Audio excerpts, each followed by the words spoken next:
It is small ball live. It's Wednesday and we're back. Sorry, it is Thursday. I don't know why I said Wednesday. I meant to say Thursday. And I understand we're starting a little bit late today, so I'm not expecting quite the viewership that we normally have. So I apologize for that. But you know how it is. We got some stuff going on. The comment section should be working. I received a lot of feedback that the comments were disabled. I'm pretty sure I fixed it. So feel free to comment something and just to test it out. And we'll go from there. So it's Thursday, like I said. I haven't quite decided yet if I'm going to do a Friday show tomorrow to make up for the missed show on Monday. I have to see. Timing wise, it doesn't work out.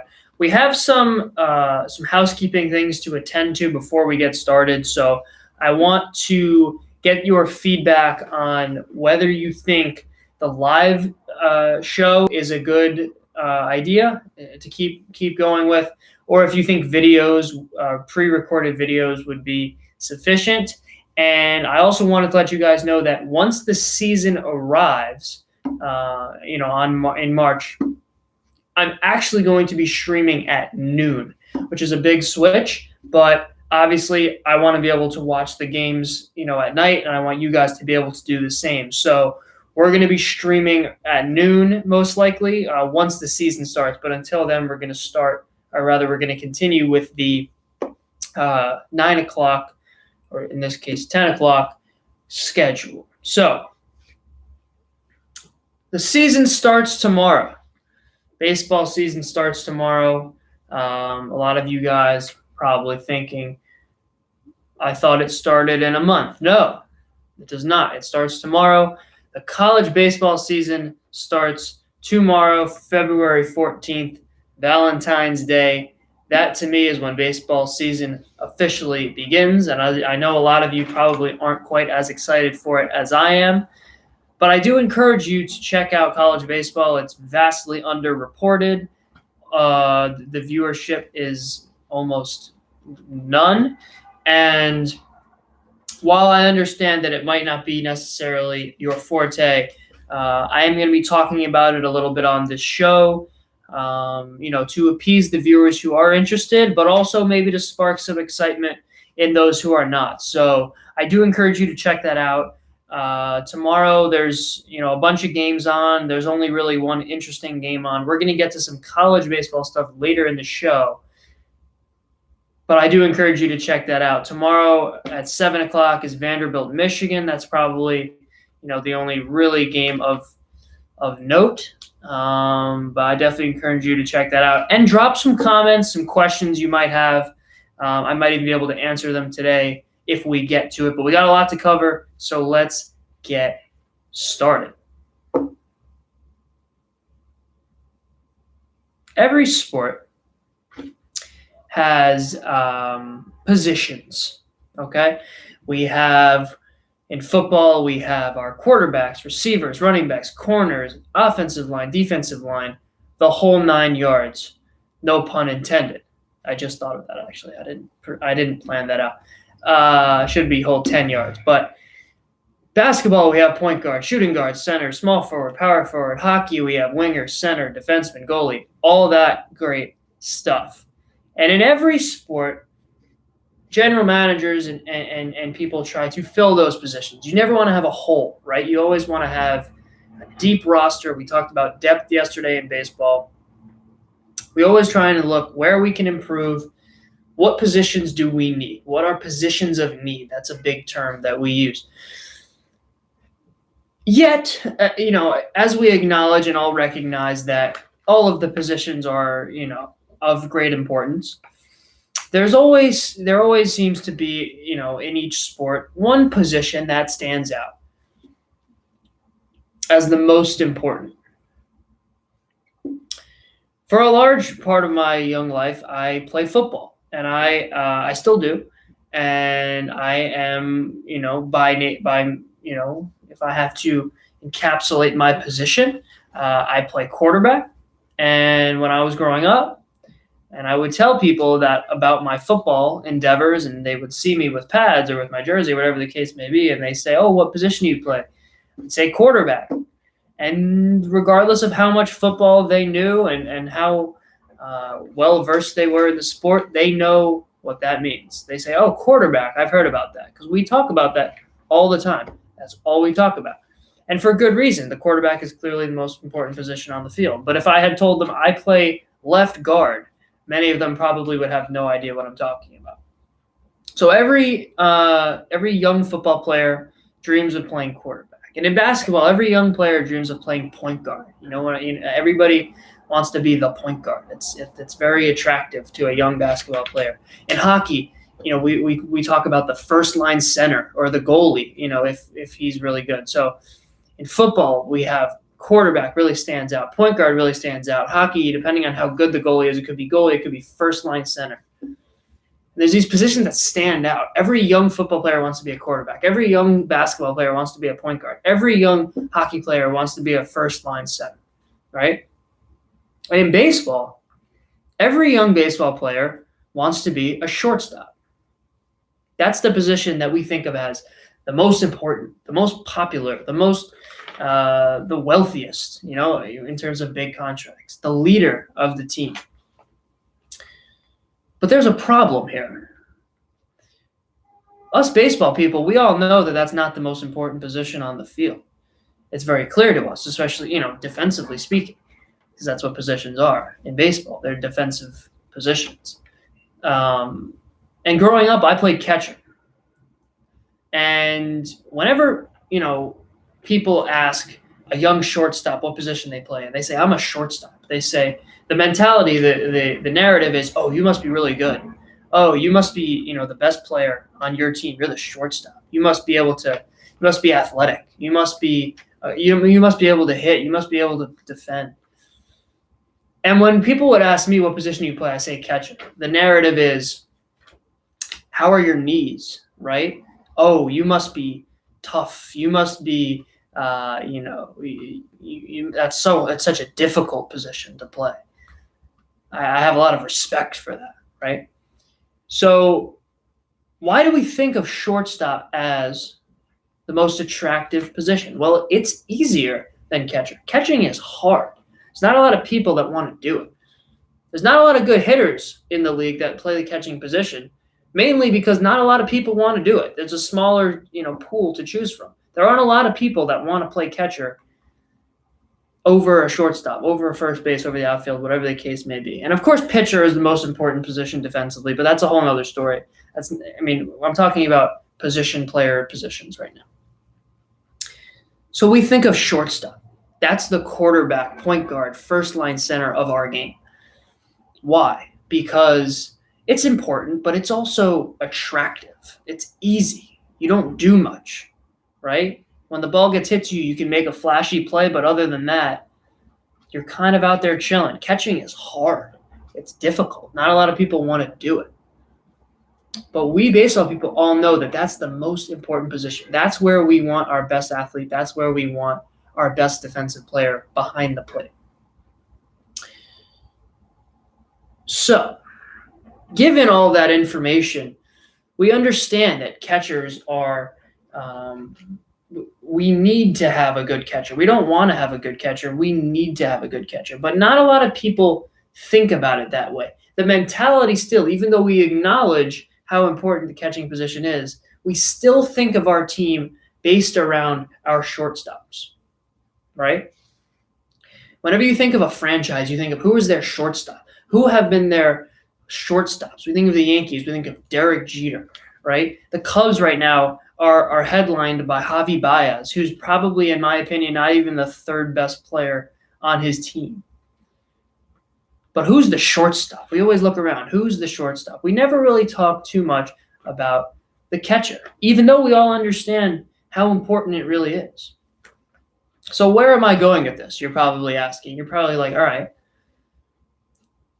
Teams, I think, are prioritizing they're athletes. They're shortstops a little bit too much, and they need to divert their attention a little bit more behind the plate. So yesterday I talked at length about the Yankees and their chances of winning the World Series this year, which I think are very good. But one problem I had with their offseason moves, and the two problems I had with the Yankees, but the main problem I had was a slight one, but an important one. They lost out on Austin Romine. He went to the Tigers. And you all know that I think the Yankees would be just as good, if not better off, with Romine than Sanchez. But that's not even the point. I'm not talking about Romine versus Sanchez right now. The Yankees currently are, and we understand this now that Romine's gone, are all in on Gary Sanchez as their catcher of the now and their catcher of the future. The second move that I thought the Yankees sort of messed up in the offseason was losing out on Didi Gregorius, a shortstop. Why did they do that?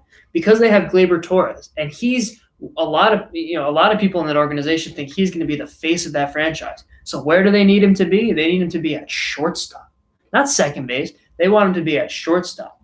Even though he doesn't have the arm for shortstop or the mobility, he's a second baseman by nature, and Didi has been one of the best defensive shortstops in the league for a while now. But who's the face of the franchise going to be? Well, it could be Gleyber Torres, but not if he's at second. We got to get him at shortstop. We have to figure out a way to put him at shortstop. So they lose out on Didi Gregorius because they're prioritizing shortstop.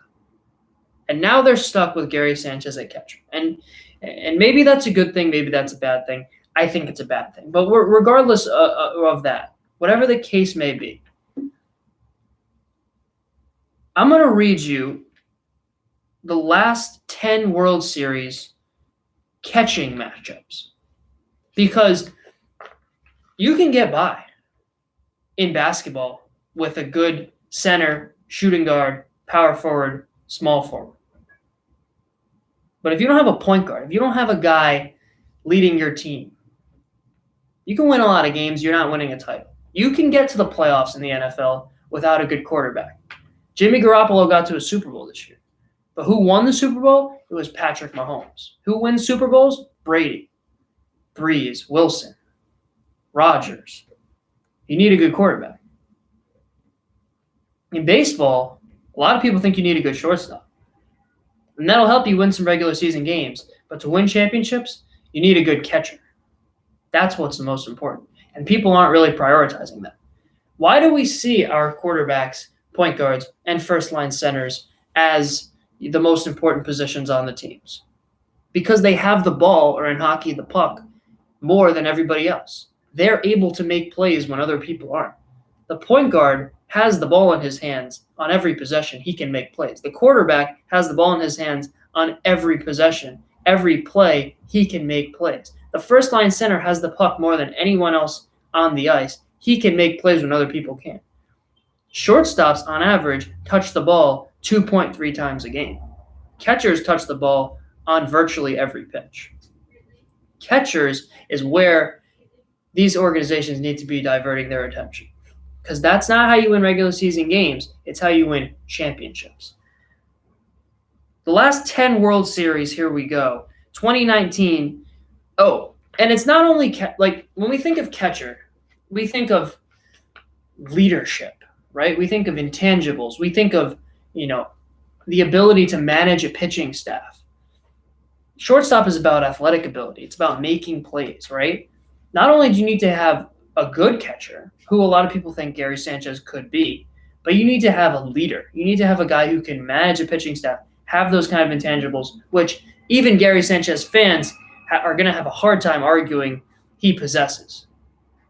So to me, if I'm an organization, particularly the Yankees, that's the one weakness on their team is defense at the catching position. And unfortunately, I think that's one of the biggest weaknesses you can possibly have. Because I'm gonna give you these last 10 catching matchups. And again, you can win regular season games, you can get to the playoffs, maybe even get to the World Series. But to win championships, you need to have a leader behind the plate. Veteran Kurt Suzuki last year, of the Washington Nationals, upset the great Houston Astros, who were starting Robinson Chirinos in the World Series. In 2018, it was a combination of Christian Vasquez and Sandy Leon, two top 3 defensive catchers in the league, over a rookie Austin Barnes. Austin Barnes also lost in 2017 when he had only played about 30 games in the regular season, and veteran Brian McCann, who I think has the best intangibles of any catcher I've ever seen. What I've heard about his ability to manage a pitching staff and actually seeing that as well, he is one of the most underrated defensive catchers because he's not an athlete. He's not a playmaker, but he can manage a pitching staff, and he has those intangibles. Veteran Brian McCann beat Austin Barnes in a 7-game series. 2016, it was Wilson Contreras and veteran David Ross, who actually came in as a defensive replacement late in games, over Yan Gomes. 2015, Salvador Perez ousted Travis d'Arnaud. 2014, Buster Posey ousted Salvador Perez. So that's a good matchup, but that year Posey was 6th in MVP voting. Sal Perez didn't even register any votes. So back in 2014, Posey was clearly the better catcher and also has elite intangibles and ability to manage a pitching staff. 2013 is the one exception, in my opinion. David Ross and Mike Napoli beat Yadi Molina.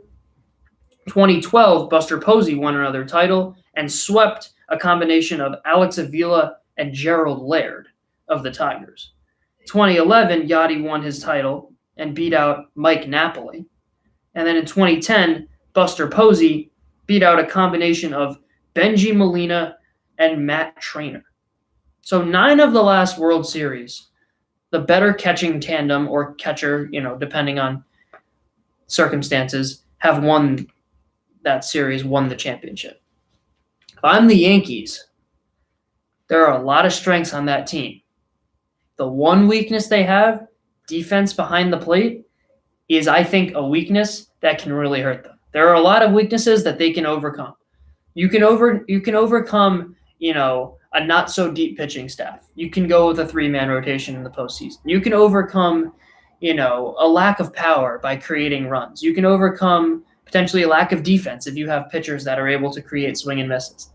It's really, really difficult to overcome having a bad defensive catcher and one that hasn't shown an ability to manage a pitching staff or lead a team. So, to me, they went out, got Garrett Cole. They prioritize shortstop. They want Torres to play there. They want him to be the face of that franchise. They move him to short. He has to play short. He can't play second. He's got to play short. They lose Didi Gregorius, and now they're stuck with Gary behind the plate, which is all right, but I think it could hurt them. It's one of the weaknesses that it's hard to overcome. Shifting gears, it's Thursday. It's not Tuesday, but as I said yesterday, we are going to have a top 10 today. We're doing top 10 shortstops. Yesterday we did, or 2 days ago rather, we did second base. And we're going to move on to shortstops today. So shortstops were a really, really fun group to analyze because there's so many good ones. We just talked about their importance, and obviously not as important as catchers, but there were a lot of guys that I ended up leaving off of this list that I didn't anticipate, coming into it. And it was difficult, but it was a lot of fun, to sort of figure out. So before I begin, I want to address a comment that I just got about this shirt. So I tend to wear this shirt often, and there's a reason for that. This, if you can't tell, is the DBL logo, and DBL is the greatest fantasy baseball league in the world, run by myself. So I feel responsible for promoting the league, and that is why I wear this shirt on numerous occasions. So to all the haters out there, I apologize if you don't like my stylistic choices, but I have to promote my league, the DBL. For questions and further details on that, drop a comment if you want to find out more, and I will explain. Moving on to my top 10 shortstops. Number 10 is Trevor Story. So Trevor Story has put up some insane stats. Last season, he hit 294 with a 917 OPS and 37 home runs. Now, we all understand that Coors Field has had a lot to do with that. His defense, actually, when he came up as a rookie, was, it wasn't atrocious, but it was less than ideal. Last year, he actually had a top 5 defensive season statistically. So Trevor Story, to me, even incorporating his, full stats, on the road and at home outside of Coors Field, he's a career 276 hitter with a career 878 OPS. Now, his strikeout totals are way too high for me. He led the league in 2017 with 191 and has improved a hair, but still is towards the bottom of the league in that regard. And I can't really put him any higher than 10th because on the road, he's a career 250 hitter with 44 home runs in 275 games. At home, he has 219 RBIs. On the road, he has 128 in roughly the same number of games. At home, he has a 998 OPS, and on the road, 756. So if he were on any other team, realistically speaking, he'd be like a 250, 756 OPS guy. So, especially at the shortstop position, he has a lot of power. He can actually defend better than I thought he can run. So he's really a 5-tool kind of guy. His hit tool probably isn't quite up to speed with the rest of his tools, but outside of Coors Field, any higher than 10 because, if he were on a different team, we probably wouldn't be able to see those same levels of production. Number 9 is Trey Turner. I really like Trey Turner. I think that he has shown tremendous toughness over the last couple of years. He's been banged up. He's played through some tough injuries. He played 161 games in 2018, battling injuries, so he played a full season. But he has been hurt. He has been inconsistent. He's a career 291 hitter, which is higher than I would have thought. He hit 298 last season. But albeit he's not really playing full seasons. He's had one full season back in 2018. He has a career 815 OPS, which is very good. He only had 19 home runs, which in today's day and age is probably below average for a guy that should be top 10. So his defense is better than I thought, actually. He doesn't have great hands at all, but he's athletic enough to make it work, and he's actually put up some pretty good numbers defensively. And his K rate is fine. It's about average. To me, it comes down to inconsistency. It comes down to availability. He's banged up, but I love his toughness. I love how he's able to, especially in the postseason, really grind through, and he's been productive in the postseason. He led off for the World Series winning Nationals with a broken finger last year through all of the playoffs. So intangibly, very good. When he came up, he wasn't all that mature. He was very inconsistent. He's sort of leveled out a little bit. He's 9. Number 8, this is really tough for me. I'm going to go with – it's really tough. I'm going to go with Andrelton Simmons, though. I think Simmons is an underrated player. I like him a lot more than most because defensively, we all know what he's able to bring to the table. He's probably the best playmaker at his position. He has otherworldly, talents as far as arm, as far as range. His stats are up to par with that. He's led the league in assists on numerous occasions. Offensively, he's a 268 career hitter, right? So he hasn't been, up to the level of some of the other guys on this list. 264 last year. The problem is his power is 696 career OPS, 7 home runs back in 2019. So he's really not hitting the ball, with a lot of power, which is fine, especially when you look at his K rate. His K rate, he's played 1,030 games in his career, and he's struck out 370 times. Last season in 103 games, he struck out 37 times. That is, he has to be on this list simply because of that fact. That's absolutely insane. Those are Joe DiMaggio numbers. But it's inconsistency at the plate. It's a lack of power that holds him back. But I love his leadership abilities. I love his playmaking abilities on defense. He's an elite defensive player, probably the best shortstop, all around over the last 5 years. He's 8. Number 7 is, again, a tough one, but I have Fernando Tatis Jr. So originally when I made my list, I had him higher.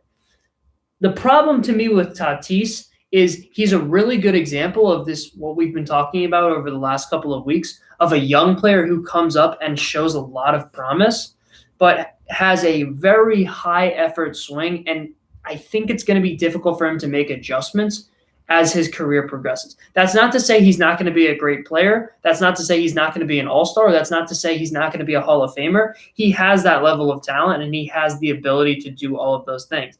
I'm just saying I'm not ready to put him in my top 6 because he did strike out last year 110 times in 84 games. He only played half a season.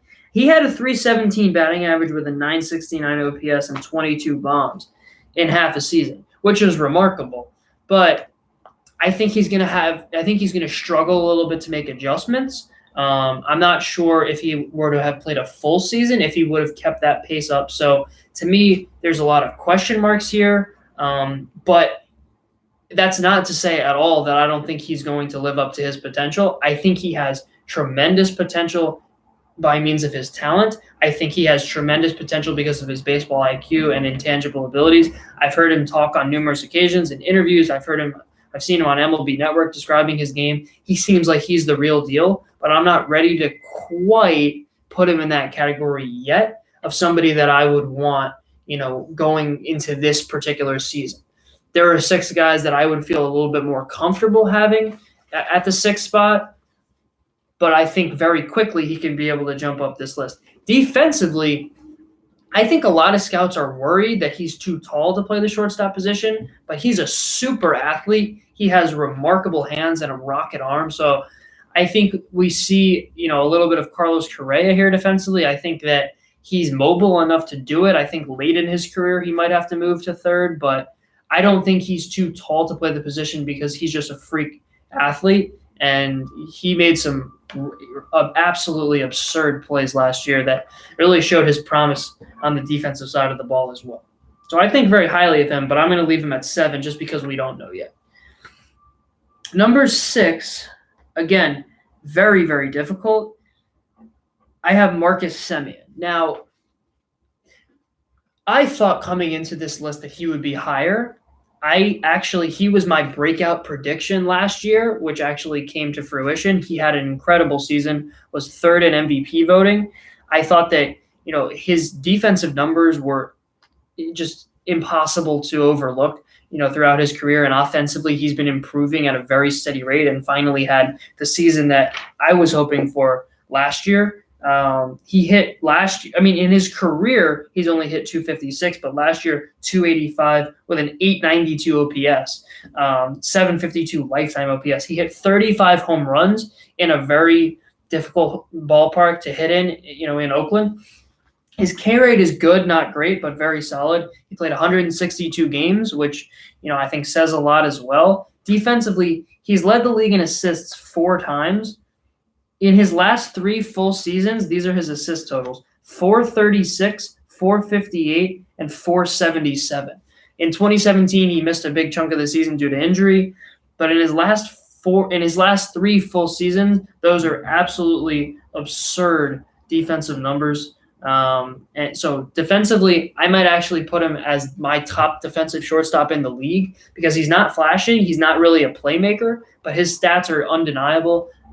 He has sure hands. I just feel the most comfortable with him at short. His arm, like I said, he doesn't really have a tool that's outstanding, but he does everything defensively really well, and his bat is finally starting to catch up with that. The problem to me why he's not cracking the top 5 is this has been a breakout year for him. We don't know if he's going to fall off. We don't know how he's going to adjust defensively. He's there. He's a remarkable defender, I think he's actually my top defensive shortstop in the league. I have to revisit that. But offensively, there are some question marks. But if he's able to continue what he did last year, of course, he's a top 5 shortstop in this game. He's 6. Marcus Semien. He's on my fantasy team too, so I'm rooting for him.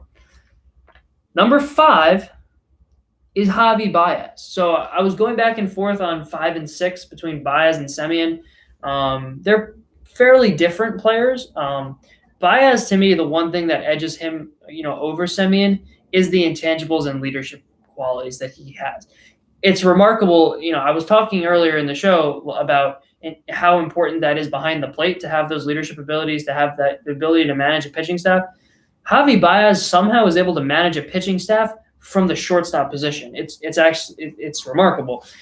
We saw it in the World Baseball Classic.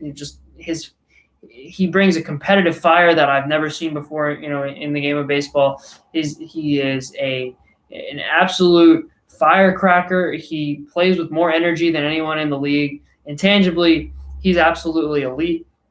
Defensively, he's absolutely elite as well. He's a playmaker. He's probably the best infielder at tracking balls in the air of anyone in the league. He's the best tagger in the league, which we never talked about until him, which is, just a testament to the plays that he's able to make in that regard. And of course, he's putting up elite defensive numbers. Offensively, I'm sure you guys can imagine he has too much swing and miss for my taste. He just strikes out at too high of a rate for him to be much higher than this. He did hit 29 home runs last year, 34 the previous year.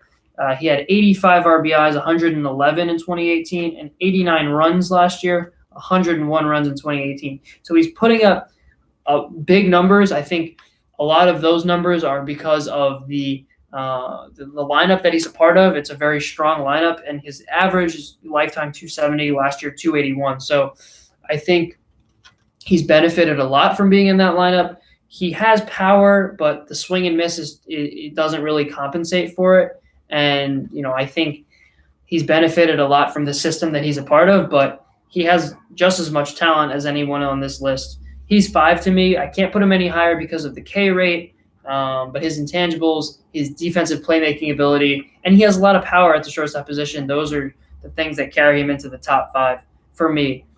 You're going to see, going forward, you're going to see my top 4. I think he's actually on the decline, which is kind of why he's, I don't really project him to be a top 4 shortstop in this league, for this upcoming 2020 season. So a lot of it, that's a big part of it as well.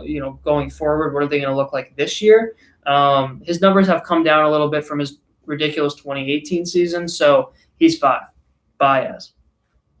Number 4, I went back and forth on 3 and 4. I don't even remember how many times. Carlos Correa is my 4. I've always thought very highly of him. And again, I don't really want to harp on it, but we don't really quite have an understanding of how to value and assess these players because of the cheating scandal. But like I said, and like I've been saying, we're going to ignore that for the purposes of this top 10. Carlos Correa is 4. He's a lifetime 277 hitter, which is lower than I would have thought. He had a 926 OPS last year, which is incredible, and 845 lifetime. The one thing that really holds him back is availability. He's hurt a lot. He had that ridiculous rib injury from a massage last year, which is just, I don't even have words to describe that. And availability is a big thing. And not only has he not been that available, but he's been banged up. He's been playing through some injuries that has kind of held him back. His K rate is solid. It's average. Defensively, he's very good, but we can already see him starting to break down. He's big for a shortstop. He's athletic, but doesn't quite have the range of, some of the other guys on this list. He's going to move to 3rd, I think, in the near future, not the far future. Bregman, I think, to me, would be a better shortstop if they decided to make that switch. And I think that's in large part to his injuries. He's starting to break down, physically. And as these big shortstops get older, it's difficult for them to maintain their range. And I think he's more suited for 3rd. The reason why he's so high on this list to me is the clutch factor. He is Obviously, we saw what he did last year in the postseason. We saw what he did in 2017 in the World Series in the postseason. His intangibles are terrific. His leadership ability is terrific. The whole Astros team really, is full of guys that bring a lot to the table off the field, and he's clutch. I mean, he can hit any pitcher in this game. I think his ability to do that is something that needs to be noted. He can hit velocity, he can hit control, he can hit movement, he can really hit any pitch from any pitcher in any spot, and also in any spot in any game. And he has become one of the more elite postseason hitters over the last couple of years, and that to me is tremendously important for obvious reasons. So that bumps him up a lot, and he's 4. 3 is Gleyber Torres. So I have one issue with Gleyber Torres, which I'm going to get to in a second, and I touched on earlier in the show. But to me, a lot of these Yankees came up, and I've been very critical of Gary Sanchez. I've been critical of Miguel Andujar. I like Aaron Judge, but over the last 2 years, I'm starting to become a little bit worried about his ability to make contact and stay healthy. To me, Torres is the safest and best all around player, on the young player on the Yankees. He doesn't have a hole in his game. He can hit. He can hit for power. His power went up last year. He had so I mean he's always shown an ability to hit for power, but not only he doesn't really have tremendous raw power. His ability to generate easy power, especially for a guy of his size, is tremendous. I mean, of course, I've talked about guys with high energy swings and not really being able to make adjustments. He's a young player that's going to have an easy time making adjustments because his swing is free and easy. He's very athletic, and he doesn't have a high effort swing. He hit 38 home runs last year, 871 OPS. His K rate is decent. Defensively, here's the problem for me. He's very good. He's put up very good numbers defensively. I don't think he has the arm to play short. I don't quite think he has the range either. He is not great. He has really, really good hands, and he's athletic, and he makes plays, but he doesn't really have the range of the other guys on this list. His tracking balls in the air is decent. It's probably, it's solid. It's above average. But to me, and we talked about, letting Didi go and sliding him over to short. To me, I don't see him as being capable to play short at a high level. I don't think he'll be bad in any respect, but that was the main problem I had with letting Didi go. And I think that, we're analyzing him as a shortstop now because he's clearly going to be the shortstop of the future for the Yankees. But to me, I think he's a more natural second baseman, and his K rate is a little bit high, for me, but it's fine, especially with the power numbers that he's putting up. And I think intangibly he's very good as well. He's worked very hard on his communication skills, and apparently, according to people in that organization, he's doing a lot with the pitching staff, and obviously we can see what he's able to do on the field from a talent perspective. He's a true 5-tool player, and he's 3rd. 2, to me, honestly, I think it's time for me to give him the respect that he deserves. Xander Bogaerts is 2. After the season that he had last year, it's undeniable. To me, he's always been steadily improving, but I never really thought of him as a super, super shortstop, probably because, his talent and his flashiness and explosiveness isn't really quite the same as some of these guys, like a Baez, like a Torres, like a Correa at times, like a Tatis, but the numbers are undeniable. Last year, he hit 309 with a 939 OPS, 33 home runs, 117 RBIs, 110 runs, and a very solid strikeout rate, above average in that respect. Lifetime 288 hitter and 801 OPS. So it's not like this is a complete breakout season for him.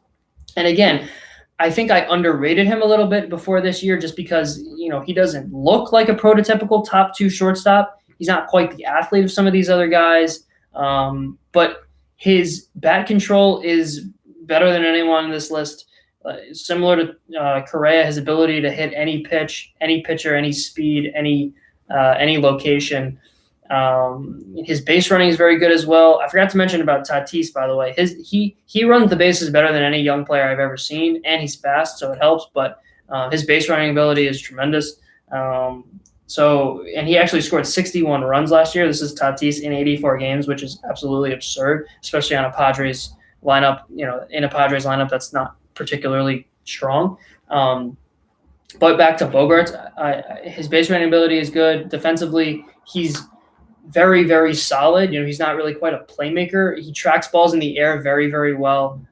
His hands aren't terrific. His error, he has quite a few errors, but I think defensively his numbers are very good, which speaks to just his production. And like I said, he's not flashy, but he gets the job done. And last year, really better than anyone on this list, and he was first team all league at short. So to me, he's number 2. I wouldn't be shocked if he takes a step back, but I think it's time for me to give him the respect that he deserves. Bogaerts 2.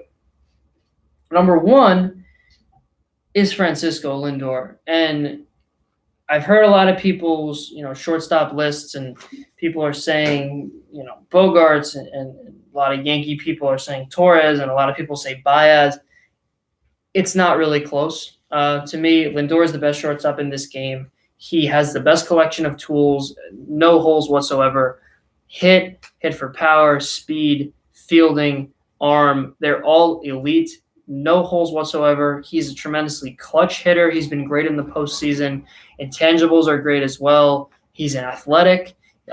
He does not have a high-effort swing. He's improved his game every year that he's been, in the big leagues. Came up as a highly touted prospect, and that didn't stop him from improving his game. Defensively, he is as solid as anyone on this list. He's probably the toughest out of anyone on this list. Career 288 hitter with 284, hitter with an 854 OPS. 32 home runs from the shortstop position last year, 38 in 2018. Scored 101 runs and 129 runs in 2018, and his K rate is terrific. It's top 5 among shortstops. To me, it's really not close at all. And of course, injuries have kind of held him back, and this weird Indians, thing that they've been on about him trying to look into trade possibilities, and it doesn't make sense to me at all. I think once they sort of nix that and are all in on trying to compete for a playoff spot this year, like I've said in my playoff predictions, and I'll talk about in my AL Central predictions, I think the Indians are definitely a playoff candidate, and I actually picked them to get that second wild card spot. And I think once they get out of this trading Lindor, rebuilding mindset, I think he and Ramirez and Roberto Perez and Carlos Santana, I think that they're really going to be able to click, again and get back to being that team that, they were in 2016, 2017. And to me, he's the leader of this franchise defensively, offensively, intangibly. It's not really that close. Francisco Lindor is my number 1 shortstop in Major League Baseball. Just to recap, starting from the bottom up, we got Trevor Story, Trey Turner, Andrelton Simmons, Marcus Semien, Fernando Tatis Jr., Marcus Semien, Javi Baez, Carlos Correa, Gleyber Torres, Xander Bogaerts, Francisco Lindor. So there you have it. That's my top 10 shortstops. So we still have yet to do third base, left field, center field, right field, starting pitcher, relief pitcher. I'm probably not going to do DH because there aren't really enough good ones to craft the top 10, but I might if we decide to do that. I think we're going to stick to the Tuesday schedule going forward. We did 2 a week as opposed to 1 to get them all in before the season starts. But Tuesday top 10, there you have it. It's been very popular. I've gotten a lot of positive feedback about it. So there you guys go, my top 10 shortstops.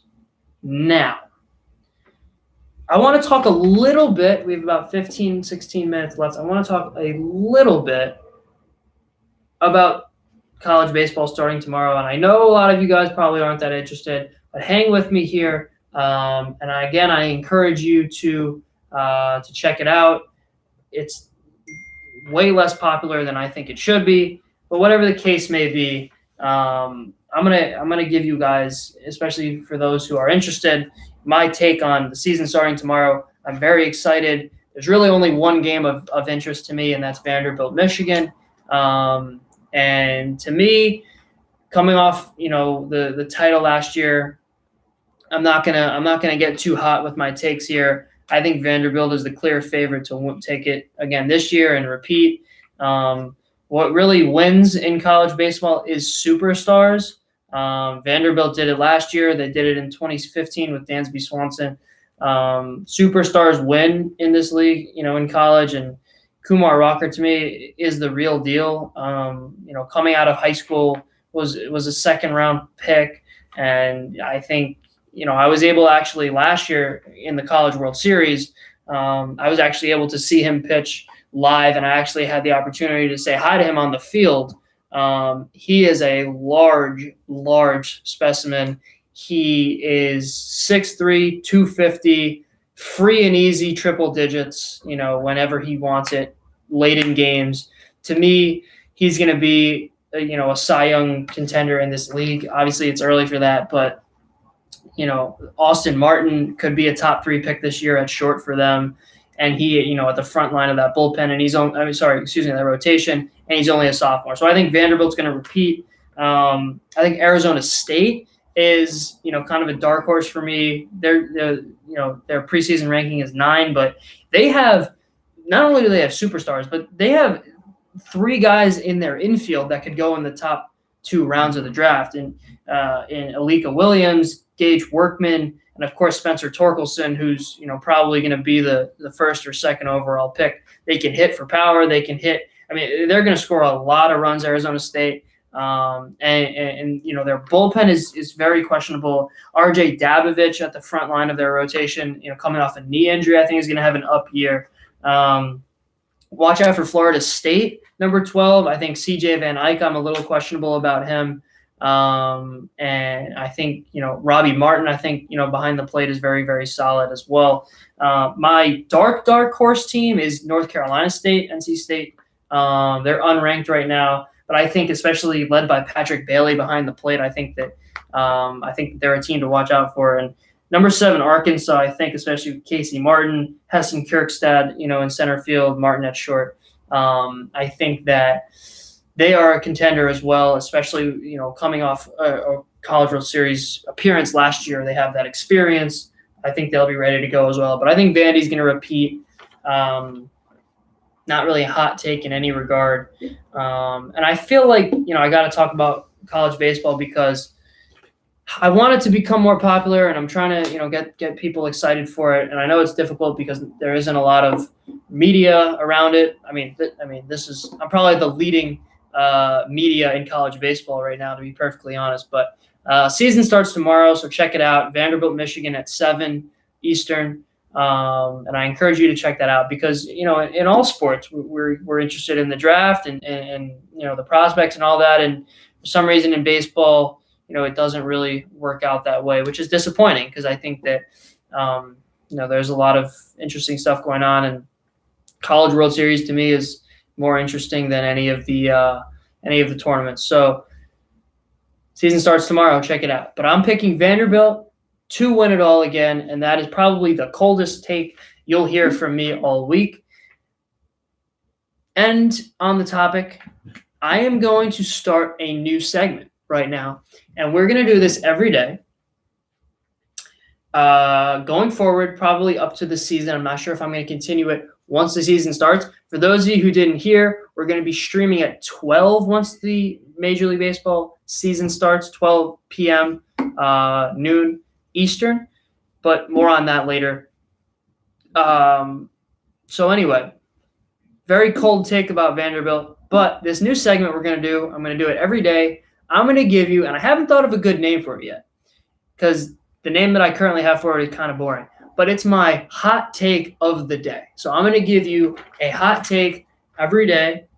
These are not necessarily things that I think are going to be true, but I think they are things that are within the realm of possibility, and we're going to roll the dice. We're going to take some chances, and I'm going to give you some predictions or maybe some things that I think teams should or shouldn't do, and hopefully they are going to be a little bit out of the ordinary and probably contrary to popular opinion. So my hot take of the day for today, Thursday, I think the Cleveland Indians, I told you what I think about them as a team. I think that they're going to get back to the postseason.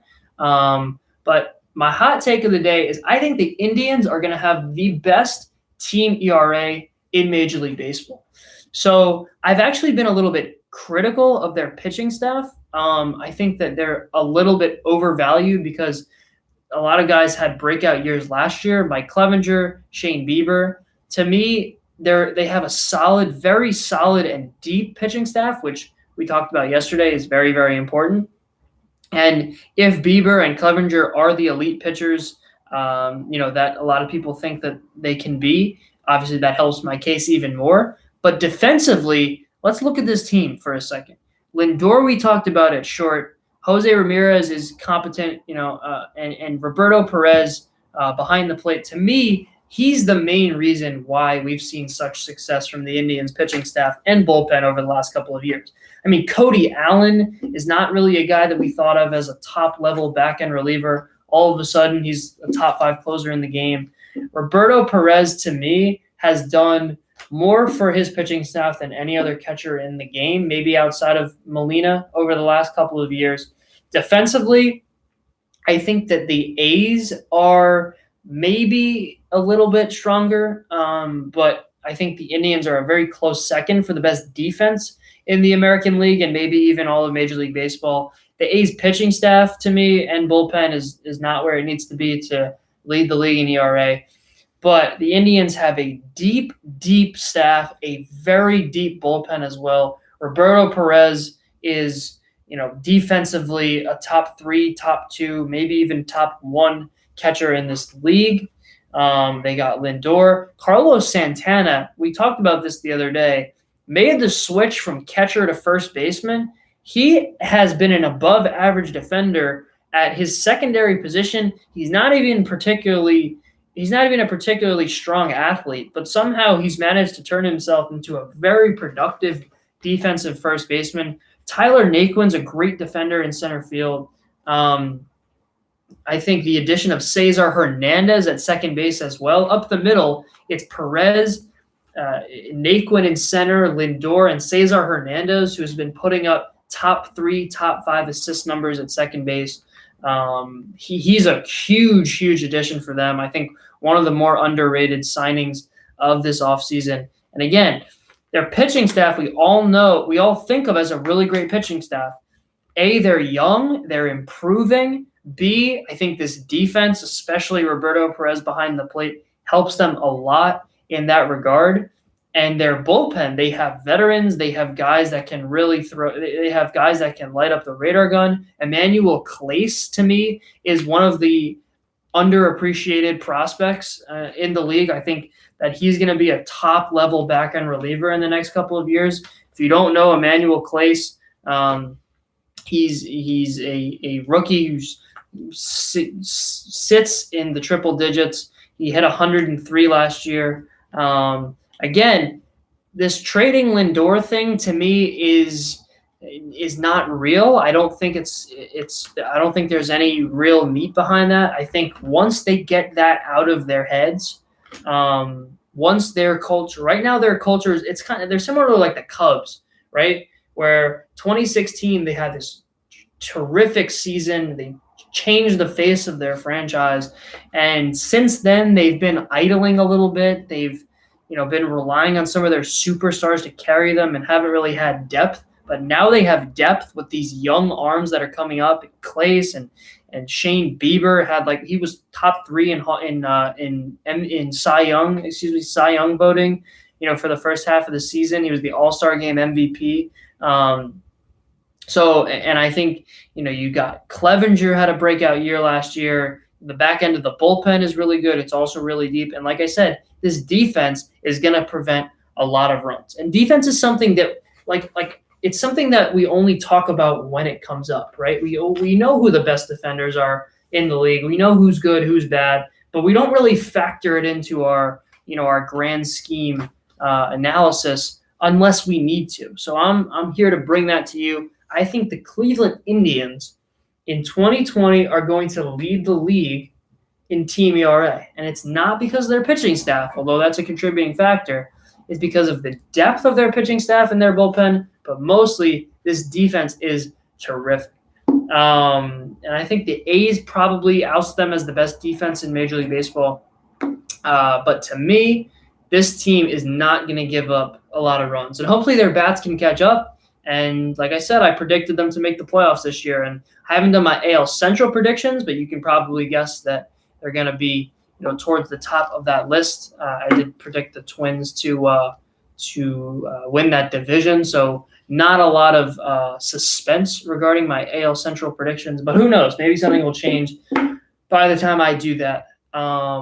So just to recap, we talked about the Yankees' weakness, which is defense behind the plate. And like I said, a much bigger weakness than people are giving it credit. In every sport, we have our position that matters the most. We have quarterback, point guard, first line center in hockey, because they are the ones who have the ball or the puck in their hands.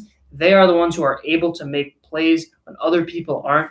And in baseball, that's behind the plate, outside of pitcher, of course.